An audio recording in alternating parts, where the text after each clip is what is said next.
Typically the so-called drip or poured works were made by placing a canvas, or in this case a masonite board, on the floor of the studio. Pollock would then move around, pouring, dripping, often with a stick to guide the paint, sometimes just spiking the paint can and letting these spiral jets of paint squirt out. The surface would be layered, pooled, drawn upon from all angles.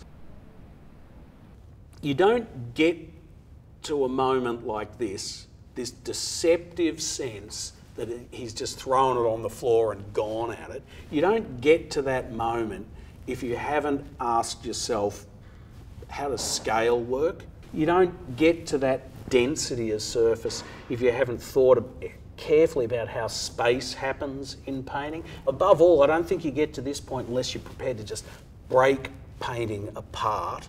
You only get to that if you've looked at all the painting before you. You've had done with figuration, you've had done with depth, you've had done with perspective, you've had done with making pictures of things. And you just want to ask, what is it there in a painting that is just painting?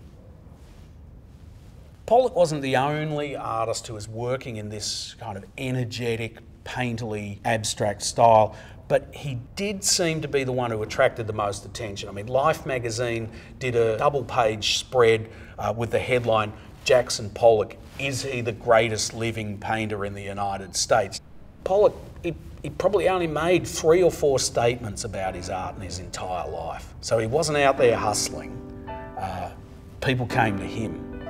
Patti Smith called him a rock and roll saviour with a cowboy mouth, you know, and that was that American myth.